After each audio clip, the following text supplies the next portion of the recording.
Hi, welcome to the RC. The show that's not about Ryan's computer. What? Are you really gonna do this to me? This is Rachel and Connor. So tomorrow is Ash Wednesday, which is the beginning of one of the most important liturgical seasons of our Lent. It's Lent. Lent. It's time to repent because it's Lent. Dogma dogs? It was a thing. Throughout this season of Lent, every video will have in some way, shape, or form reference to Lent, the season. We're also planning to starting in a few weeks, we will be out on spring break. And so our hope is to get out a couple of extra videos during that time as well, and then during the Easter season. So today we're going to be answering the age-old question that I didn't realize was a question until Rachel brought up there as a question. Other people said, yeah, that's a good question.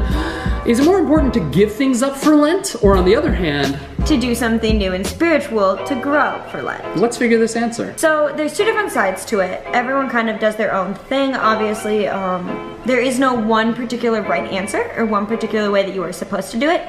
But each of us will be sharing what we do and why we do it. And then we'd love to hear in the comments what you guys do and what you guys kind of put more of a preference or a focus on during your Lenten season. TLDR, just give up chocolate. You'll be fine.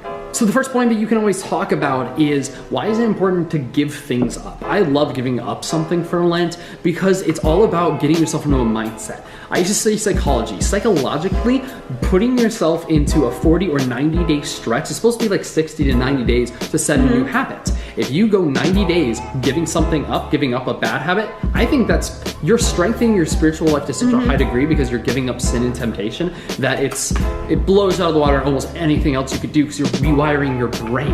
And like by giving up one thing, you'll find that you will give up other things too. So like you might give up chocolate, but then in general you might just give up having dessert or having snacks during the day. And so that can lead to a little bit of a healthier lifestyle, just different kind of way of living, and can establish also some really healthy habits. So like understanding how to enjoy things in moderation. On the other hand, some people prefer to, rather than just giving something up, to do something extra during the Lenten season. And that's something that I tend to put more of an emphasis on as well. Growing up, my mom and dad always encouraged us to, give something up as you did for kids during the Lenten season.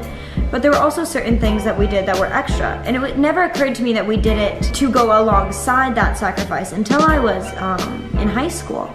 And that was because as much as it is important to give up things and to sacrifice like Jesus sacrificed for us, it's also important to grow and to do new things and to really solidify your faith. And sometimes the best way to do that is to have a consistent thing that you start doing to become a habit. So while you are giving something up and that sacrifice can get rid of habits, those new things that you do are also really good habits that can be developed and can lead to a lot fuller life as well. So that's kind of the answer. If you are trying to figure out, should I give something up or should I do something extra that's good?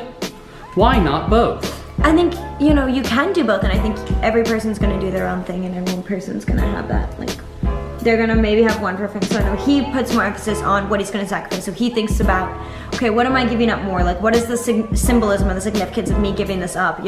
How is this gonna help me grow? And I tend to focus more on, okay, what am I gonna do that's extra? Like, yeah, I know I'm gonna sacrifice something, but that's kind of something I usually come up with kind of last minute. I tend to lean towards, what can I do to grow and what's something extra? Because he calls us to follow him and to do something more than just not do something. He calls us to also go out and do something more. It's really at the end of the day for Lent to give something up and do something better because they really fall hand in hand. Like Rachel said, if you're giving up sweets, also decide instead, I'm not just gonna give up sweets, I'm also gonna go to the gym an hour every single day.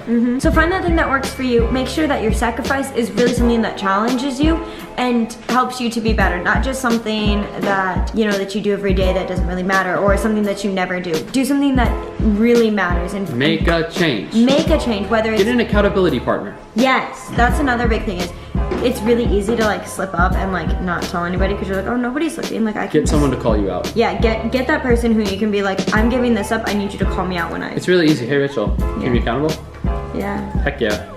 We cannot wait to see what you guys have going on, and we can't wait to share with you guys what we are doing this Lenten season. Keep in touch. Be sure to comment down below anything that you want us to talk about and anything that you are giving up or doing extra this Lenten season. What are you giving up, huh? Maybe you should add sharing the RC videos with your friends. Be sure to like the video down below and be sure to hit the red subscribe button and the notification bell so you can find out when all of our videos go up. Thank you guys so much for joining our crew, and as always, keep it real.